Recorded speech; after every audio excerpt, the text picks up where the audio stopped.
झारखंड में फिर से खूल क्रांति की जरूरत है। आपके दिमाग में ये बात चल रही होगी कि आप गांव वाले को संथाल सामाजिक संगठन के द्वारा आपको यहां क्यों बुलाया गया।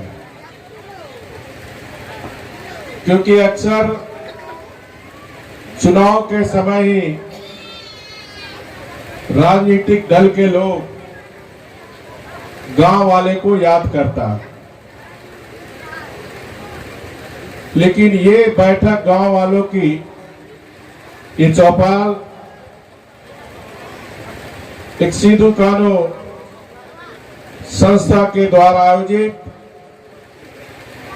जहां हम समाज, संथाल समाज के लोग आज किस परिस्थिति में है, किस स्थिति में है, क्या आपकी दुख है, क्या आपकी समस्या है, ये जानने के लिए आज आप सबके समक्ष चौपाल का आयोजन किया गया। मैं आपसे भी पूछूंगा कि बरहेट में सड़क की स्थिति क्या है, बिजली की स्थिति क्या है, स्वास्थ्य की स्थिति क्या है, शिक्षा की स्थिति क्या है। मैं आपसे कुछ पूछूं उसके पहले मैं 2-3 बात जो आज इस बरहेट विधानसभा में आकर जो मुझे बहुत बड़ा दिल दुखने का काम हुआ कि जिस सिद्धू कान्हू, चांद भैरव, दो अनपढ़ हमारी बहन फूलो जानो, जिसने झारखंड की संस्कृति और देश की आजादी के लिए बलिदान दिया और राज गठन के बाद भारतीय जनता पार्टी की जब बहुमत की सरकार बनी 2014 में, तो मैं भी मुख्यमंत्री बना आपके आशीर्वाद से, और हूल दिवस के अवसर पर मैं भी उस सिद्धू कान्हू के वंशज के परिवार में उनसे मुलाकात करने पहुंचा। तो परिवार के महिलाओं के द्वारा ये जानकारी दी गई कि हमारा पुरखों ने देश की आजादी के लिए, झारखंड के संस्कृति के लिए शहीद हुए, लेकिन हमारी समस्या का कोई भी सरकार समाधान नहीं करे। जितने भी मुख्यमंत्री हैं वो आते हैं, हूल दिवस के अवसर पर माल्यार्पण किए और आश्वासन देकर चले जाते हैं। तो मैंने वंशज को, परिवार को कहा, मैं वैसा मुख्यमंत्री नहीं हूं जो झूठा आश्वासन देकर जाऊं। और हमने 2017 में सिद्धू कान्हू पार्क और वहां सिद्धू कान्हू, चांद भैरव, फूलो जानो का प्रतिमा स्थापित 2017 में भारतीय जनता पार्टी की सरकार ने की। दूसरा, जो हमारे वंशज के परिवार है, उनकी थी कि हमारा घर को बनाया जाए। तो उस समय हमने 11 घर वंशज के परिवार का बनाने का काम किया था। आज लेकिन परिवार में बंटवारा होने के कारण 8 घर आज भी लगातार, जैसा कि मंडल मुर्मू और परिवार के लोग ने बताया, मुख्यमंत्री से, हेमंत सोरेन से लेकर यहाँ के प्रशासन पर दौड़ के थक गए, लेकिन 8 परिवार का आज तक भी घर नहीं गए। ये कितनी दुख की बात है। जिस गरीब आदिवासी पूर्वज सिद्धू कान्हू ने देश के लिए बलिदान दिया, आज वो वंशज के परिवार दर दर की ठोकरें खा। दूसरा, जो सिद्धू कान्हू पार्क है, मैंने जाके स्थिति देखी, वहां के लोगों ने बताया जो 2017 में पार्क बनाने के बाद कोई शासन, प्रशासन, सरकार उस शहीद के नाम पर जो पार्क है कोई उसको देखने वाला नहीं। ऐसी स्थिति है मुख्यमंत्री भी, आपका सौभाग्य है कि मुख्यमंत्री भी आपका विधानसभा क्षेत्र से, जो हमारा एक शहीद परिवार के जो शहीद स्थल है, जो उसके वंशज के परिवार की समस्या का समाधान नहीं कर सकता, वो राज्य की और इस जिले के इस विधानसभा क्षेत्र की समस्या का समाधान क्या कर सकता है। मैं अभी सड़क से भी देख रहा था, मुख्यमंत्री का विधानसभा क्षेत्र, सड़क की इतनी हालत खराब, और ऐसी बरेट विधानसभा क्षेत्र से जिसका एक पार्ट सुंदर पहाड़ी पड़ता है, जहां हमारी एक आदिवासी संथाली बच्ची के साथ 10-10 लड़कों के साथ गैंग रेप होता है। मुख्यमंत्री के विधानसभा क्षेत्र में हमारी बेटियां, हमारी बहनें सुरक्षित नहीं। ये स्थिति आज इस राज्य में है। दूसरा जो सबसे महत्वपूर्ण बात है, भारत का संविधान, जिस संविधान के लिए हमारे गरीब आदिवासी महापुरुष के साथ साथ अन्य महापुरुष के खून से जो भारत का संविधान बना, उस संविधान में झारखंड सहित 10 राज्य में 5वीं अनुसूचित क्षेत्र, जो हमारे झारखंड में 13 जिला 112 प्रखंड पड़ता है, पूरे देश में 10 राज्य 5वीं अनुसूची के अंतर्गत आता है, जहां आदिवासी बहुल संख्या है।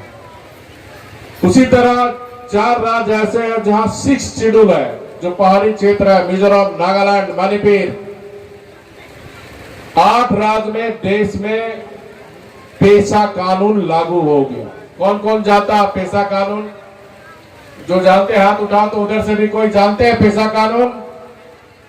कोई जानते हैं? 1 2 आप में से कोई पेशा कानून जानते हैं? दीदी लोग नहीं जानते ना? इसी जानकारी के लिए आज ये चौपाल लगाया। पेशा कानून क्या है? जो पढ़ी लिखी बेटियां ध्यान से सुनो इसको, ताकि अपने माँ बाप को समझाना, आस पड़ोस को समझाना। पेशा कानून 13 जिला हमारा पेशा कानून के अंतर्गत आता है, जिसमें साहेबगंज भी पेशा कानून के तहत आता है। इस पेशा कानून के लागू होने से जो हमारा परंपरागत रूढ़िवादी व्यवस्था है, जो माझी परगना है, उसको स्वशासन का अधिकार मिलेगा, कानूनी अधिकार, वैधानिक अधिकार मिलेगा।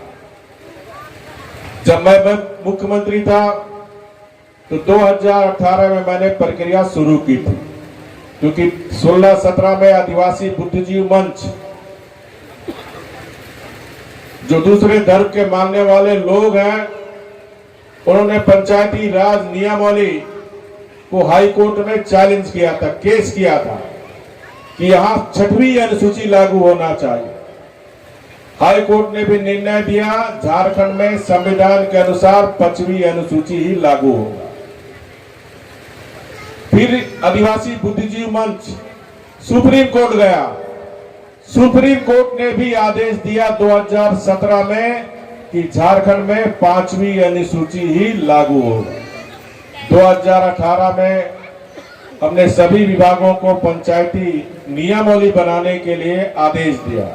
प्रक्रिया चली रही थी, लोकसभा चुनाव हुआ, विधानसभा चुनाव हुआ, हमारी सरकार को जनादेश आपके द्वारा नहीं मिली।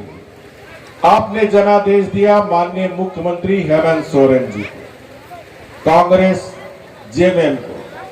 ये सरकार 2013 में जो हमारी प्रक्रिया बढ़ी हुई थी, उसको बढ़ाते हुए पेशा नियमावली कानून को आम जनता के लिए सार्वजनिक किया, सामाजिक संस्था को सार्वजनिक किया कि कोई आपत्ति और सुझाव है तो इस पेशा नियमावली कानून में आप दर्ज कर सकते हैं। सारी प्रक्रिया पूरी हुई। ट्राइबरी एडवाइजरी कमेटी में भी जो सत्तारूढ़ दल के विधायक हैं, सभी माननीय विधायक से भी आपत्ति सुझाव ली गई। उसके बाद विधि विभाग को भेजा गया। विधि विभाग ने भी, जो पंचायती राज विभाग ने नियमावली बनाई थी, उनका समर्थन करते हुए मंतव्य दिया कि ये जो नियमावली बना है वो सुप्रीम कोर्ट और हाई कोर्ट के आदेश के अनुसार बनी हुई। लेकिन हेमंत सोरेन जी एक आदिवासी समाज से आता है, संथाल समाज से आता है,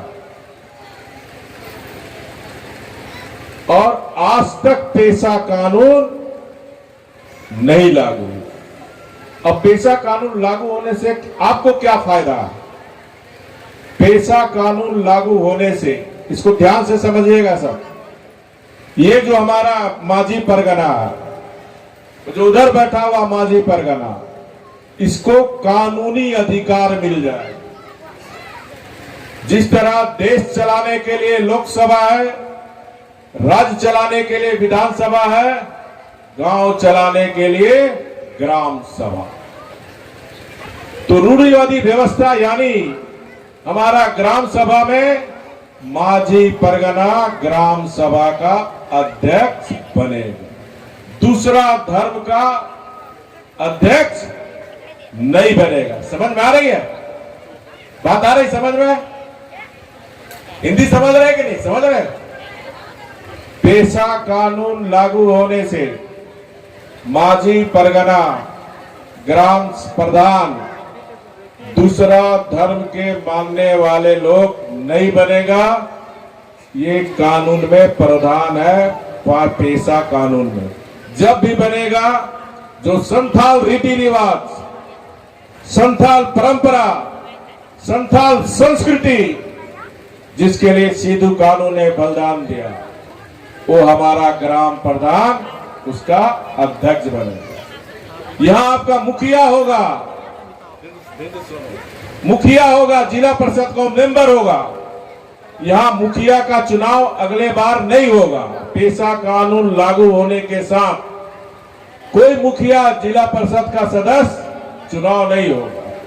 वहां रूढ़िवादी व्यवस्था, ग्राम प्रधान मांझी परगना का ही शासन चलेगा। समझ में आ गई?